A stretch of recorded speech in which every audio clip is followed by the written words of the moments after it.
بسم اللہ الرحمن الرحیم. خواتین حضرات, اختر عباس کا سلام پہنچے. یہ پورا ہفتہ میرا کراچی گزرا. کراچی روشنیوں کا شہر تھا, ابھی مجھے تو بہت روشنیاں نظر آئیں. کراچی میں اللہ نے جتنی آبادی پیدا کی ہے ان سب کا رزق بھی وہاں ہے, ان کی خوشیاں بھی وہاں ہیں, ان کے دکھ سکھ بھی وہاں ہیں. They are very much committed with Karachi. Karachi والا کہیں اور جا کے ٹکتا نہیں ہے. چاہے جیسے پہاڑ کی چوٹی پہ رہنے والا اکیلے گھر والا بھی وہیں جا کے سکون پاتا ہے. پر کراچی جا کے جو ایک حیرت والی بات تھی, وہ کراچی کے جو مسائل ہیں یا جو زندگی ہے اس کی رفتار ہے, وہ ہم سے تھوڑی فرق ہے. مجھ سے مختلف خواتین اور حضرات اپنے مسائل کے لیے ملنے کے لیے آتے رہے. اس میں کچھ نے باقاعدہ کہا کہ اس بات کو آپ ہمارا نام لیے بنا ضرور باقی لوگوں سے بات کیجئے. کراچی میں مجھے بہت اچھا لگا, جتنے لوگ وہاں ملتے رہے وہ سارے ہمارے یوٹیوب سے منسلک ہیں, وہ باقاعدگی سے سنتے ہیں, کچھ چیزوں کو بہت پسند کرتے ہیں, کچھ کو کم پسند کرتے ہیں. ایون مسجد میں وہاں جانے کا اتفاق ہوا, وہاں بھی کچھ لوگوں سے ملاقات ہوئی. اوبر میں یا کریم میں جاتے ہوئے بھی کچھ لوگوں سے ایسا ہوا. جن جن ٹریننگز میں گئے وہاں کوئی نہ کوئی ایسا ضرور ملتا رہا کہ جو یوٹیوب کی وجہ سے ایک یہ نیا تعارف تھا ان لوگوں سے. جس خاتون کی میں بات کرنے لگا ہوں, یہ میرے ہوٹل میں تشریف لائیں, ساتھ ان کی خالہ تھیں, اور جب ملاقات ہماری شروع ہوئی تو خالہ باہر بیٹھیں, اور اچانک جب ان کے رونے کی آواز زیادہ ہوئی تو ویٹر نے اشتیاق سے یا شاید تجسس سے نوک کیا, دروازہ کھولا, اور تب یہ رو رہی تھیں. ان کا سوال بھی رلا دینے والا تھا. انہوں نے کہا کہ اختر عباس صاحب, اگر کوئی لڑکی بھری جوانی میں بیوہ ہو جائے, اس کا میاں مر جائے, تو کیا وہ بھی ساتھ مر جائے؟ آف کورس اس کا جواب ہاں میں تو نہیں ہو سکتا. اس کا دوسرا سوال یہ تھا کہ میاں کے مرنے کے بعد جو عدت کے دن ہیں اس میں آپ کی زندگی میں کیا اہم ہوگا؟ کیا زندگی کو چلانا, کیا آنے والے دنوں کی پریشانی کے سوالیہ نشان, کیا بھوک کے ساتھ آپ یہ سارے دن عدت کے گزار سکتے ہیں؟ کیا آپ کو ان ساری جو روزمرہ چیزیں جو ضرورتیں ہیں, کیا ان کی حاجت آپ کو نہیں ہوگی؟ اور جو کپڑے آپ پہنو گے کون سے کپڑے ہوں گے جو گھر میں پہلے سے موجود ہیں؟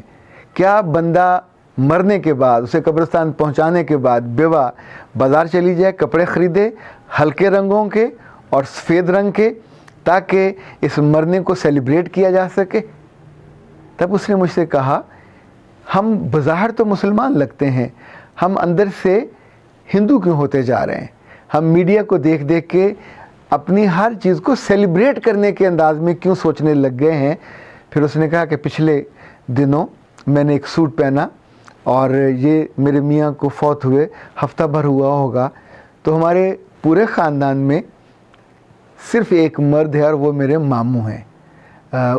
4 یہ بہنیں ہیں اور ان کا بھائی کوئی نہیں ہے, چچا تایا اس طرف بھی کوئی نہیں ہے. تو ممانی ان کے گھر تشریف لائیں, اور ممانی ان کے ماموں کو گھر نہیں آنے دیتی اس لیے کہ کہیں کو کام نہ بتا دے. تو کہا, ممانی نے آ کے مجھ سے کہا, تمہیں شرم نہیں آتی؟ تمہارا میاں بھی فوت ہوا ہے اور تم نے نیلے رنگ کا کپڑا پہنا ہوا ہے, تم کو تو کوئی پھیکے رنگ کا کپڑا پہننا چاہیے تھا, بوڑھی عورتوں جیسا, یا جس میں دکھ ہو, جس میں سوز ہو, یا تم کو وائٹ رنگ کا کپڑا پہننا چاہیے تھا. تو اس نے کہا, میں اپنی مانی سے پوچھ نہیں پائی, پر آپ تو پوچھ سکتے ہیں ان ساری ممانیوں سے, ان ساری چچیوں سے, ان پھپھیوں سے, کہ جو بے رحمی کے ساتھ اس طرح کی بات کرتی ہیں. یہ دل پہ تیر مارتی ہیں, دل کو چھلنی کرتی ہیں, یہ سوچے بنا کہ وہ بیوہ جو بھی بیوگی کے غم میں ہے وہ کہاں بازار جائے اور سوٹ خرید کے لائے اور پھر سلوائے, اور 2-4 دنوں میں کون ان کو سی کے دے تاکہ وہ اس غم کو سیلیبریٹ کرنے کے لیے. جس پہ غم اترا ہوتا ہے خواتین حضرات, اس کے دل سے تو کوئی نہیں پوچھتا. اس کا مستقبل کتنا اندھیرا ہوتا ہے, کتنے خطرے اور خدشے ہوتے ہیں, اس کو تو کوئی نہیں جانتا. اس کے آنے والے دنوں میں اس کی عزت کتنے بڑے خطرے سے دوچار ہوتی ہے. اس نے کہا, سر میں آپ کو ایسی بات بتاؤں کہ آپ سن کے پریشان ہو جائیں, کہ جس محلے میں ہم رہتے ہیں, برسوں سے رہ رہے ہیں, میرا میاں وہاں تھا, تو ایک عزت تھی, ایک مقام تھا, ایک مرتبہ تھا. غریب لوگوں کے یہی ہوتا ہے کہ لحاظ ہوتا ہے, یہی مقام ہوتا ہے, یہی مرتبہ ہوتا ہے کہ کوئی ملے گا تو سلام کرے گا, آنکھیں جھکا کے پاس سے نکل جائے گا. اس نے کہا جب سے میرا میاں فوت ہوا ہے اسی گھر میں, اب میں چونکہ اپنے گھر آ گئی ہوں, تو میری 2 چھوٹی بہنیں ہیں, جو ان کو لے کے جاتا تھا وین والا, وہ پہلے 7-8 تاریخ کو پیسے لیتا تھا, اب وہ 4-5 کو مانگنے لگے, اور لڑتا ہے باقاعدہ. جو دودھ والا تھا وہ بھی لڑتا ہے.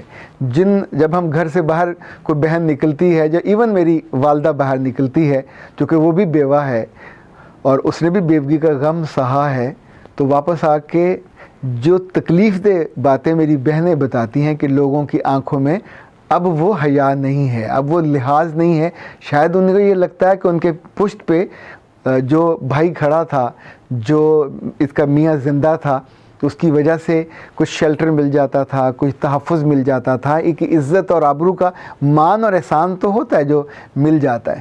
خادم حضرات, ایسی لڑکیوں کا اور ایسی عورتوں کا دکھ کبھی کم نہیں ہوتا جب تک وہ خود قبر کے کنارے نہیں پہنچ جاتی اور اپنے میاں سے جا کے مل نہیں جاتی. جب تک وہ برسر زمین رہتی ہیں یہ دکھ بڑھتا رہتا ہے, یا میرا رب ان پہ مہربانی کرتا ہے اور ان کی نئی شادی ہو جاتی ہے اور نئے گھر میں چلے جائیں اور وہاں زیادہ محبت کرنے والے اور زیادہ خیال رکھنے والے لوگ مل جائیں, تو پھر پچھلی محبت کو اور پچھلے رشتوں کو لڑکیاں بھول جاتی ہیں. لیکن کیا ان کے دل بھول جاتے ہیں؟ مجھے نہیں لگتا. دلوں میں تعلق کبھی نہیں مرتا, زندہ رہتا ہے. پر مجھے جو آپ سے بات کہنی ہے اور پوچھنی ہے کہ آپ بھی اپنے آپ سے پوچھئے کہ ہم بچیوں کو کہ جو اس غم سے دوچار ہوتی ہیں, انہیں کیوں کسی خاص بریکٹ میں فٹ کر کے انہیں چاہتے ہیں کہ وہ مجسمہ بن جائیں؟ ہم کیوں چاہتے ہیں کہ ان کو بھوک بھی نہ لگے؟ ہم کیوں چاہتے ہیں کہ ان کو درد بھی نہ ہو؟ ہم یہ بھی چاہتے ہیں کہ ان کی آنکھوں سے آنسو نہ ٹپکیں. ہم یہ بھی چاہتے ہیں کہ ان کی چیخیں نہ نکلیں. ہم یہ بھی چاہتے ہیں کہ ان کے زبان پہ کوئی مطالبہ نہ آئے. ہم یہ بھی چاہتے ہیں کہ ان کے پیٹ میں کوئی لقمہ بھی نہ جائے, وہ پرانی یادوں کے سہارے پیٹ بھرتی رہیں. ہم یہ بھی چاہتے ہیں کہ وہ کپڑے ایسے پہنیں کہ جیسے لٹو ہی کسی عورت کے کپڑے ہوں, جیسے کسی پرانی بڈھی 70-80 سالہ عورت کے کپڑے ہوں کہ جس کی زندگی میں زندہ رہنے کی رمق بھی باقی نہ ہو.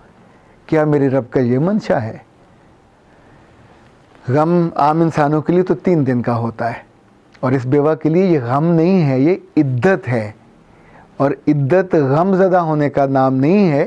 عدت 3 طہر گزارنے کا نام ہے کہ جس میں اس کا جسم اس بات کا یقینی کر لیا جائے کہ کہیں شوہر کی وجہ سے کوئی نطفہ نہ ہو, اور جب اس کی اگلی زندگی شروع ہو تو وہ ایک نئے زندگی کے ساتھ اس میں جائے, اور تب جو بیبی آئے وہ نئے شوہر کا ہو.